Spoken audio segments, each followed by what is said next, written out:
Tribunales, jueces y condenas. Quiero renunciar expresamente a toda pretensión de originalidad para cerrar esta requisitoria. La justicia que tenemos y la que nos falta. Señores jueces, nunca más. Abrimos el consultorio del doctor Testa. Hola, Oscar, ¿cómo le va? ¿Todo bien? Variantes. Los oyentes preguntan puntualmente que nos me diga cómo todo, que nos asesore. Así ahí que está, vamos al punto. ¿Cómo anda, Oscar? ¿Todo bien? Todo bien, buen bueno, día. bienvenido sea que el programa tenga un especialista como usted para que los oyentes evacúen dudas judiciales. Bueno, dos preguntas ligadas con esto antes de pasar a su tema. La primera, un oyente dice, ¿cómo se hace para hacer un seguimiento de una denuncia para ir a hablar con el fiscal o juez que actúa? Explíquele cómo el recorrido de una denuncia, ¿cuál es? Bueno, las denuncias se pueden formular en sede policial o en sede de la propia fiscalía. Cuando se hacen en la fiscalía, uno ya la tiene identificada porque es la fiscalía de turno la que interviene. Y desde allí... La fiscalía tiene la obligación de tomarla, no te mandan a la sede judicial, a la sede policial, que es donde está la unidad judicial. Digamos que en todo caso se puede ver cómo es eso, porque digamos, si de repente hay un tiempo determinado, por ejemplo, que se estén tomando indagatorias, que se estén tomando pruebas preexistentes, testimonios, etcétera, en la fiscalía, que pueden generar algún tipo de demora, se puede pedirle a la gente que se llegue hasta la comisaría y haga la denuncia allí. Pero también está en la voluntad de cada uno hacerlo o no hacerlo, decir, bueno, vengo mañana y hago la denuncia. La cuestión está en que lo importante siempre es saber cuál es el órgano judicial que está interviniendo una vez que se excita precisamente la intervención de la justicia por una causa penal. En este caso concreto, la señora que hacía la consulta preguntaba cómo podía saber cuál era la fiscalía que estaba interviniendo. Seguramente la denuncia se hizo en la policía. En la policía le tendrían que haber dicho, probablemente el policía no se dio cuenta o ellos no lo preguntaron cuando hicieron la denuncia. ¿Cuál era? Claro, exactamente. ¿Cuál es el fiscal de turno? Que era el que va a estar interviniendo en este tipo de Recordemos que hay 4 fiscales que van rotando su turno. Van rotando su turno, exactamente. Siempre hay uno de turno y se van rotando. A la señora María Elena que nos habló, o lo tiene Jávega, o lo tiene Miralles, o lo tiene Moine, o lo tiene Di Santo. Exactamente. Uno de esos 4 está, pero bueno, tampoco se puede pedir que inicien un peregrinaje por por toda la fiscalía para ver en cuál quedó radicada. Lo que sí importa es tener presente cuál fue la fecha del hecho delictivo, y en función de eso es lo que fija precisamente qué turno va a intervenir. Por ejemplo, preguntar en la policía o en la misma, en cualquier fiscalía que ha estado, cuál era la fiscalía de turno. Supongamos que el delito ocurrió el 10 de agosto. Ahí le van a saber indicar en el primero, segundo, tercero o cuarto turno, y ahí se dirige, porque también estaba diciendo que lo que quería, si no me equivoco, era ampliar la denuncia, o aportar nuevas pruebas o alguna cosa por el estilo. Exactamente. Lo pueden hacer, aunque hayan hecho la denuncia en la policía, directamente llevar esas pruebas a la fiscalía interviniente, como para que, digamos, evitar un paso burocrático, que es la recepción por parte de la policía y la consulta con la fiscalía para ver qué medidas tomar al respecto. Bueno, punto para otra cuestión, sin entrar en valoraciones, que en algún momento lo vamos a hacer porque usted me trae otro tema. Cuando un fiscal, por el tema que tratamos esta mañana con Rosa Savena, es denunciado por un hecho tan grave como de haber recibido dinero para reconducir una acusación, ¿son los otros fiscales los que lo investigan? ¿Quién debiera investigarlo ahí? Bien, porque los 4 fiscales son conocidos, tienen relaciones, amigos, la corporación, uno tiende a autoprotegerse. ¿Quién lo investiga eso? Ahí está la cuestión, es decir, digamos, lo que está planteando concretamente Rosa Savena es un hecho. Ese hecho concretamente podría constituir un delito, sin duda. En esos casos, quien realiza la investigación, cuando están involucrados magistrados o funcionarios judiciales, miembros del Poder Legislativo, determinados miembros del Ejecutivo, es el juzgado de control, se realiza allí lo que se llama la investigación jurisdiccional. El juez de control, y no el fiscal de instrucción, es el que lleva adelante esa investigación y, digamos, lo hace también con una serie de restricciones. Por ejemplo, no se puede ordenar la detención de ninguno de ellos. Porque los fiscales tienen inmunidad. Exactamente, sí, digamos que no son los fiscales los únicos que tienen inmunidad, son una serie de funcionarios judiciales de las cabezas de los tres poderes del Estado.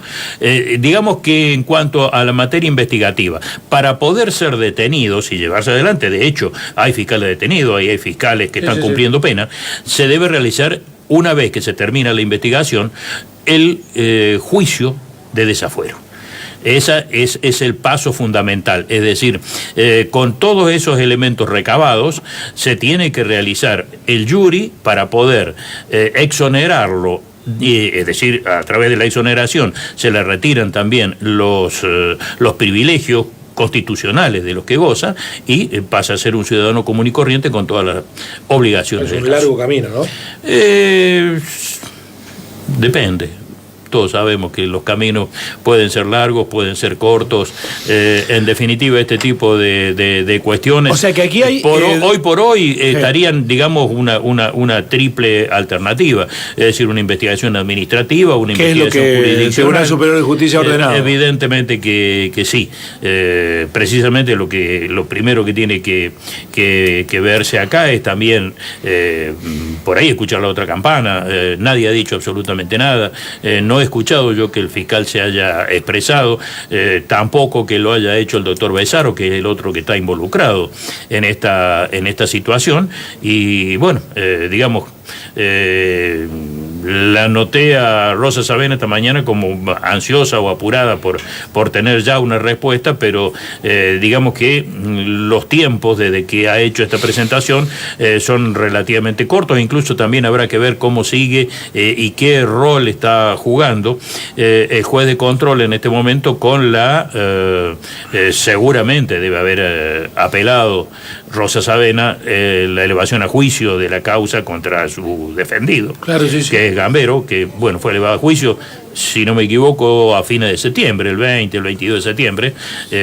Por lo tanto, esa causa todavía tiene que estar en estudio seguramente en el juzgado de control, y luego tendrá otra opción más hacia la Cámara, como para saber qué es lo que va a pasar con eso, y ahí eventualmente también deberán ser evaluadas todo ese tipo de situaciones, porque también seguramente van a ser puestas en conocimiento del juzgado interviniente. Bueno, es un hecho muy delicado, muy grave, que es muy delicado, ameritará, sin ninguna duda, que lo retomemos en algún momento, ¿no? Y cuando toman trascendencia pública más todavía, porque allí precisamente empiezan a entrar en crisis todas las cuestiones de confianza y demás. Es decir, es imprescindible que esto se aclare y se aclare lo más rápido posible, precisamente por ese motivo.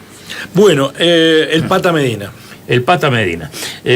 Hace una semana atrás se conoció el sobreseimiento del Pata Medina. El Pata Medina es el ex secretario general de la UOCRA de La Plata, es uno de los viejos sindicalistas, digamos, más conocidos del país, y que en definitiva no generó mayor debate el cierre de la causa en sí misma, sino lo que fueron los términos en los cuales el juez que la resolvió desarrolló la argumentación del caso. El punto es que el juez federal de La Plata, Alejandro Esmoris, al declarar la nulidad del proceso y solicitar el cierre de la causa, lo hizo, aunque no mencionó el término lawfare, desarrollando ampliamente lo que fue la organización de la llamada Mesa Judicial Macrista. La Gestapro. La Gestapro, exactamente. Es la primera vez y es el primer fallo en estos términos. Una situación que tampoco tuvo demasiado debate en los medios que vienen ventilando las cuestiones judiciales que involucran al poder actual y pasado con demasiada intensidad. Sino que más bien se centraron en la figura del gremialista y en la reacción de uno de los miembros de la actual oposición, que es Cristian Ritondo, pidiendo el jury de este juez Alejandro Esmoris por haber cerrado la causa contra el Pata Medina.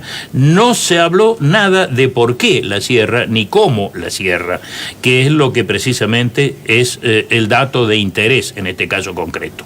El origen de la causa estuvo en una reunión que se celebró en el Banco Provincia de Buenos Aires, en la cual participó el ministro de Trabajo de María Eugenia Vidal en ese momento, una serie de espías de la AFI y la intervención de un juez de Quilmes que no iba a ser competente en la materia y que terminó tomando la causa en contra de Medina y otro grupo de personas, precisamente en una investigación penal que lo tuvo preso, detenido durante un periodo determinado, hasta que luego se lo transformó a esa misma prisión en prisión domiciliaria.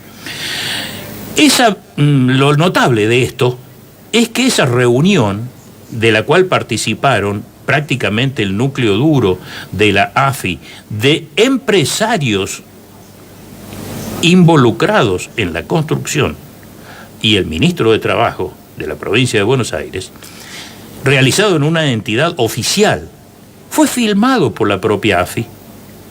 Y esa misma filmación subrepticiamente fue dirigida hacia los jueces para que tomaran conocimiento de cómo se había organizado la persecución judicial de un sindicalista. Interna del PRO, facturas entre ellos.